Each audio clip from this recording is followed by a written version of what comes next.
Welcome to టీ10. నేను మీ Sundar. GIC సాధారణ బీమాకు సంబంధించిన అనేక అంశాలని టీ10 లో చర్చించాం, ఇంటర్వ్యూలు చేశాం. అదే విధంగా జిఐసికి సంబంధించిన మరో అంశాన్ని చర్చించేందుకు ఈ రోజు మన స్టూడియోలో ఉన్నారు ప్రముఖ విశ్లేషకులు కేవీఎస్ఎన్ రాజు గారు. ఆయనతో మాట్లాడదాం. నమస్తే. రాజు గారు, చెప్పండి, జిఐసి అంటే సాధారణ బీమాకు సంబంధించిన 4 సంస్థలు ఉన్నాయి. ఆ 4 సంస్థల్ని కలపడానికి, మర్జ్ చేయడానికి ప్రభుత్వం ఎందుకు పూనుకోవట్లేదు? అసలు మర్జ్ చేయడం వల్ల ఉపయోగాలు ఏంది, నష్టాలు ఏంది? మొదటిది, సాధారణ బీమా మీరు అన్నట్టు 4 కంపెనీలు లేవు, ఒకటే కంపెనీ. అది 1971లో 107 ప్రైవేటు సాధారణ బీమా కంపెనీలని అప్పటి కేంద్ర ప్రభుత్వం ఇందిరాగాంధీ నాయకత్వంలో వాటిని జాతీయం చేశారు. మొత్తం 107 ప్రైవేట్ కంపెనీలని జాతీయం చేసి జిఐసి ఆఫ్ ఇండియా అని ఏర్పాటు చేశారు. ఒకటి దాని కింద అనుబంధ సంస్థలుగా 4 కంపెనీలని పెట్టారు. అంటే national insurance, oriental insurance, new India insurance, United India insurance. ఈ 4 సెపరేట్ కంపెనీలు కాదు. ఇవి జిఐసి ఆఫ్ ఇండియా సబ్సిడరీస్. వీళ్ళకి స్వయం ప్రతిపత్తి లేదు, వీళ్ళు జిఐసి ఆఫ్ ఇండియా కిందే లెక్క. కానీ వ్యాపారం చేసేటప్పుడు భారతదేశంలో ఉన్న 4 దిక్కులు 4 కంపెనీలుగా విడగొట్టి 4 దిక్కులుగా పనిచేశారు. అందుకే new India Mumbai headquarters గా మొత్తం ఆ ప్రాంతంలో చూసుకుంది. National insurance Calcutta headquarters గా ఆ ప్రాంతం అంతా తీసుకుంది. United India insurance company Madras లో పెట్టి ఆ ప్రాంతం అంతా చూసుకుంది. ఓరియంటల్ ఇన్సూరెన్స్ ఢిల్లీలో పెట్టి ఢిల్లీ చుట్టుపక్కల ప్రాంతం అంతా చూసుకుంది. అట్లా 4 భాగాలుగా వ్యాపారం చేయడానికి పెట్టింది తప్ప కేంద్ర ప్రభుత్వం జాతీయం చేసినప్పుడు ఏర్పాటు చేసింది జిఐసి ఆఫ్ ఇండియా ఒకటి. దానికి వ్యాపారం చేయడానికి 4 కంపెనీలుగా పెట్టారు. ఇది ఒక భాగం.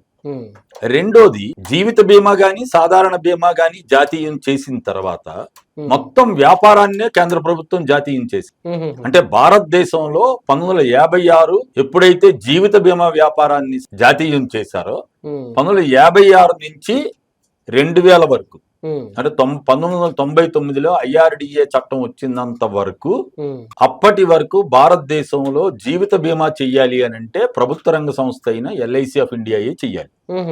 అట్లాగే సాధారణ బీమా చెయ్యాలి అని అంటే 1971లో నేను ఇందాక చెప్పినట్టు 107 ప్రైవేటు కంపెనీలను మొత్తం సాధారణ బీమాని జాతీయం చేసి 71 నుంచి ఓన్లీ జిఐసి ఆఫ్ ఇండియాకు అనుబంధంగా ఉన్న 4 కంపెనీలే వ్యాపారం చేయాలి తప్ప ప్రైవేటు కంపెనీలు, ప్రైవేటు సంస్థలు వ్యాపారం చేయడానికి నిషేధించారు. తర్వాత వాజ్పేయి గారు వచ్చిన తర్వాత భారతదేశంలో ప్రపంచంతో పోటీ పడాలి అని అంటే మన ఇన్సూరెన్స్ రంగంలో కూడా ప్రైవేటు కంపెనీలని తీసుకురావాలి అని ఆహ్వానిస్తూ ఏదైతే విదేశీ మేము అంగీకరించో స్వదేశీ మా నినాదం అని చెప్పారో అది మార్చి విదేశీ కంపెనీలని స్వదేశీ కంపెనీలతో షేర్ వస్తూ బీమా రంగం మొత్తాన్ని ప్రైవేటు కంపెనీలు రావడానికి అనుమతి ఇచ్చారు. అది 1999 డిసెంబర్ 2000 నుంచి అది చట్టం అమల్లోకి వచ్చింది. ప్రైవేట్ కంపెనీలు వచ్చాయి. ఇప్పుడు మీరన్నట్టు ప్రభుత్వ రంగం అటు LIC ఆఫ్ ఇండియా గాని ఇటు జిఐసి ఆఫ్ ఇండియా గాని దానికి అనుబంధంగా ఉన్న 4 కంపెనీలు కానీ అప్పుడు ఏం చేశారు అని అంటే వాజ్పేయి గారి ప్రభుత్వం ఈ ప్రైవేట్ కంపెనీలను అనుమతించిన తర్వాత జిఐసి ఆఫ్ ఇండియాని రీఇన్సూరెన్స్ కంపెనీగా మార్చారు. రీఇన్సూరెన్స్ అంటే వాళ్ళు ఏదైతే కంపెనీలు వ్యాపారం చేస్తాయో ఆ వ్యాపారం చేసినప్పుడు వాళ్ళకి ఏమైనా ఇబ్బందులు వస్తే వాళ్ళకి నష్టం లేకుండా ఉండేటట్టు దాన్ని రీఇన్సూరెన్స్ అంటాం. అటు కస్టమర్ కి గానీ ఇటు సంస్థకి గానీ ఆ రీఇన్సూరెన్స్ అన్నది జిఐసి ఆఫ్ ఇండియాని రీఇన్సూరెన్స్ కంపెనీగా మార్చారు, కార్పొరేషన్ గా.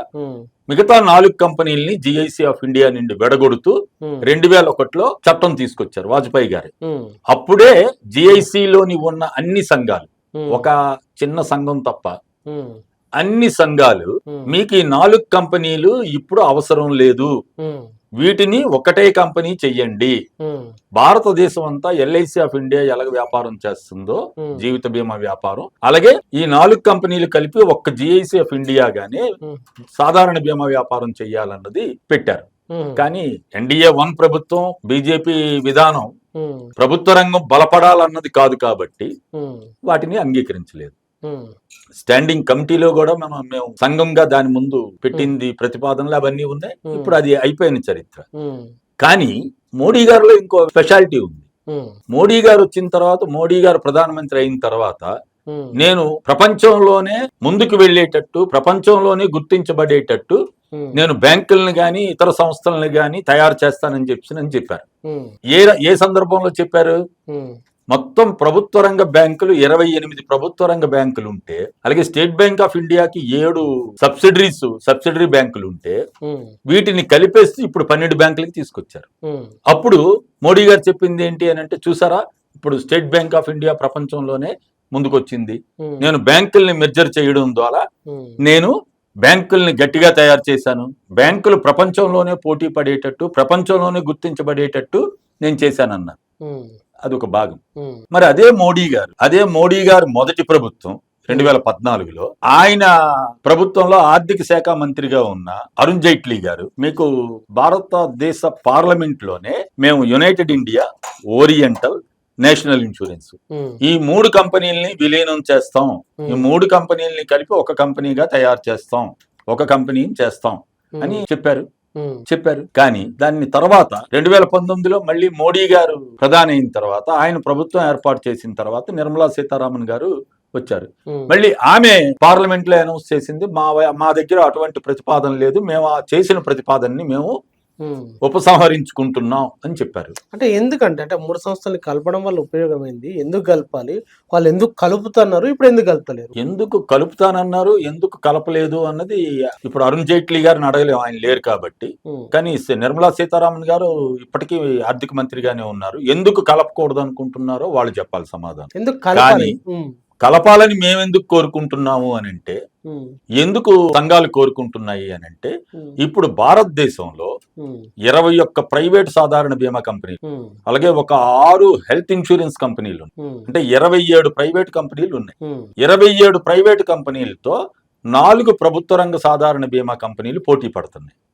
పోటీలో కూడా ఇప్పటి వరకు నిలబడ్డాయి. అంటే 2000 సంవత్సరం నుంచి ఇప్పుడు 2005, 25 సంవత్సరాల పాటు ప్రభుత్వ రంగం పోటీలో నిలబడింది.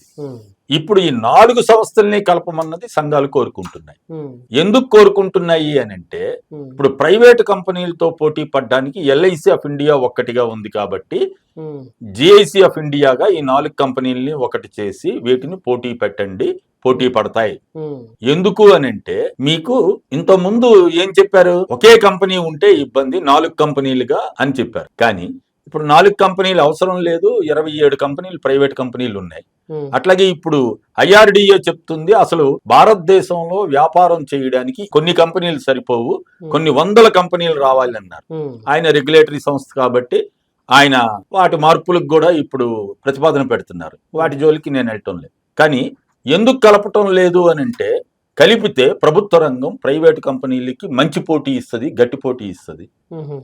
రెండోది, భారతదేశంలో సాధారణ బీమా చేస్తున్న సంస్థలు కానీ వ్యక్తులు కానీ వాళ్ళకి ఇంకా మంచి మెరుగైన గట్టి, ఇప్పటికే మంచి సర్వీస్ అందిస్తుంది, క్లెయిముల పరిష్కారంలో ముందుంది, ప్రైవేట్ కంపెనీలని తట్టుకుంటూ నిలబడి చేస్తున్నాయి. మరి అది ఒకటి చేస్తే ఈ 3 కాకుండా 4 కంపెనీలు ఒకటవుతాయి. దానివల్ల ఇంకా మెరుగైన ప్రయోజనాలు, ఇంకా మంచి పాలసీలు, ఇంకా మంచిగా భారతదేశ ప్రభుత్వానికి వనరులు అందించడానికి ఇది దోహదపడుతుంది. ఎందుకంటే ప్రైవేట్ కంపెనీలు ప్రభుత్వానికి సహాయమో లేకపోతే ప్రభుత్వం దీనికి కాకుండా, ప్రజల సేవ కాకుండా లాభమే పరమార్థం కింద ఉంటుంది. ప్రభుత్వ రంగ సంస్థలు అది కాదు. ఎల్ఐసి ఆఫ్ ఇండియాని చూస్తున్నా. అట్లాగే జిఐసి ఆఫ్ ఇండియా కూడా మీకు మంచి ఫలితాలు వచ్చేటట్టు ప్రభుత్వ రంగాన్ని నిలబెట్టాలని చెప్పి.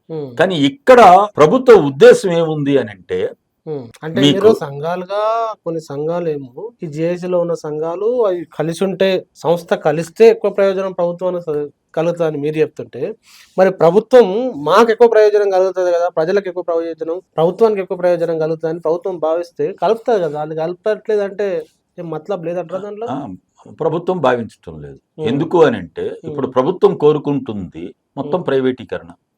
ప్రభుత్వం కోరుకుంటుంది మొత్తం ప్రైవేటీకరణ. మీరు చూడండి, గనులు, ప్రభుత్వ ఆస్తులు, ప్రభుత్వ రంగం, ప్రభుత్వ బ్యాంకులు ఇప్పుడు ఓపెన్ గా చెప్తున్నారు కదా. మొన్న కూడా ఆర్థిక మంత్రి నిర్మలా సీతారామన్ గారు చెప్తున్నారు, మేము ప్రైవేటు ప్రభుత్వ రంగ సంస్థల్ని అమ్మడంలో మేము వెనుకంజలు వేయటం లేదు, మేము మార్కెట్ పరిస్థితిని మార్కెట్ స్థితిని మేము పరిశీలన చేస్తున్నాం, మార్కెట్ అనుకూలంగా ఉన్నప్పుడు వీటిని అమ్ముతాం, మేము మా విధానంలో మార్పు లేదని స్పష్టంగా చెప్పారు. అసలు మోడీ గారు అయితే ప్రభుత్వ రంగం పుట్టిందే చావడానికి అన్నట్టు చెప్పారు ఆయన ప్రధానమంత్రి కాకముందు. అంటే ఇది వాళ్ళ మీద వాళ్ళకున్న ఇది. కానీ వాటి భాగం పెట్టండి, ప్రభుత్వానికి మేలు జరుగుతుంది కానీ ప్రైవేటు సంస్థలకి నష్టం చేస్తుంది. ప్రభుత్వ రంగం బలపడితే ప్రైవేట్ రంగంలో ఉన్న సాధారణ బీమా కంపెనీలకి నష్టం జరగవచ్చు. కానీ నేను ఇందా చెప్పినట్టు సంస్థలు కానీ వ్యక్తులు కానీ ఏదైతే సాధారణ బీమా చేస్తున్నారో వాళ్ళకి మంచి ప్రయోజనాలు వస్తాయి, ఇంకా మెరుగైన సేవలు ప్రజలంటే అందరూ జనరల్ ఇన్సూరెన్స్ తీసుకోరు కాబట్టి తీసుకున్న వాళ్ళకి అలాగే తీసుకున్న సంస్థలు ఎక్కువ చేస్తాయి. అలాగే ఇప్పుడు హెల్త్ ఇన్సూరెన్స్ లేదు, ప్రభుత్వం పెట్టిన అనేక పథకాలు ఇన్సూరెన్స్ ద్వారా తీసుకొస్తున్నాయి.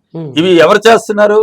అటు ప్రభుత్వ రంగ సంస్థ అయిన జీవిత బీమా చేస్తుంది, లేదు ప్రభుత్వ రంగ సాధారణ బీమా కంపెనీలు చేస్తున్నాయి. అంతే తప్ప మీకు ప్రైవేట్ కంపెనీలు చేయటం లేదు. అది మీకు క్రాప్ ఇన్సూరెన్స్ అవ్వచ్చు, హెల్త్ ఇన్సూరెన్స్ అవ్వచ్చు, లేదు యాక్సిడెంటల్ పాలసీ అవ్వచ్చు.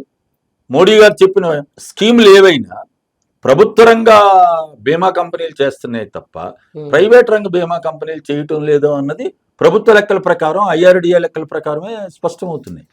అందువల్ల ఇప్పుడు నిజంగా భారతదేశ ప్రభుత్వం, మోడీ గారి ప్రభుత్వం సాధారణ బీమా సంస్థలు చేస్తున్న సంస్థలకు కానీ ప్రజలకు కానీ న్యాయం చెయ్యాలి అని అంటే 4 ప్రభుత్వ రంగ సంస్థలైన national, oriental, united India, new ఇండియాని ఒకటి చెయ్యాలి అన్నది సంఘాలు కోరుకుంటున్నాయి. ప్రభుత్వానికి వాజ్పేయి ఆధ్వర్యంలో విడగొట్టిర్రు, దాన్ని కలపాలని వాళ్ళు అంటారు. అంతే, పాతదాన్ని ఉన్నది విడగొట్టారు అంటే టెక్నికల్ గా సంస్థ నుంచి విడగొట్టారు, అంటే యజమాని నుంచి విడగొట్టారు. అంతకుముందు 4 ప్రభుత్వ రంగ సాధారణ బీమా కంపెనీలకి యజమాని ఎవరు అని అంటే GIC ఆఫ్ ఇండియా. అప్పుడు GIC ఆఫ్ ఇండియా నుండి 4 కంపెనీలని విడగొట్టి 4 యజమానుల కింద చేశారనమాట. 4 ప్రభుత్వ రంగం కింద వస్తాయి, ప్రభుత్వం యజమాని అవుతారు. అంతకుముందు ప్రభుత్వం యజమాని కాదు, ఈ 4 కంపెనీలకి GIC ఆఫ్ ఇండియా యజమాని. వాజ్పేయి గారు విడగొట్టి 4 యజమానుల కింద 4 కంపెనీలని 4 యజమానుల కింద అది కేంద్ర ప్రభుత్వం యజమాని కింద ఉంది. అందువల్ల విడగొట్టారు అనకన్నా కలపమని చెప్తున్నా ఎందుకు కలపటం లేదన్నదే ఇక్కడ కీలకమైన ప్రశ్న. థ్యాంక్ యూ వెరీ మచ్ రాజు. ప్రజలారా చూసిరు కదా, అంటే GIC జనరల్ ఇన్సూరెన్స్ సంబంధించిన ఈ 4 సంస్థని కలపడం వల్ల ప్రభుత్వ రంగ సంస్థలు బలపడి ప్రజలకు మరింత మెరుగైన సేవలు అందించడానికి అవకాశం ఉంటుంది. మరింత మెరుగైన స్కీమ్లలో కూడా పార్టిసిపేషన్ గవర్నమెంట్కి సహకరించడానికి అవకాశం ఉంటుందని రాజు గారు అనేక విషయాలను చెప్పారు. మరి ఆయన చెప్పిన అంశాలపైన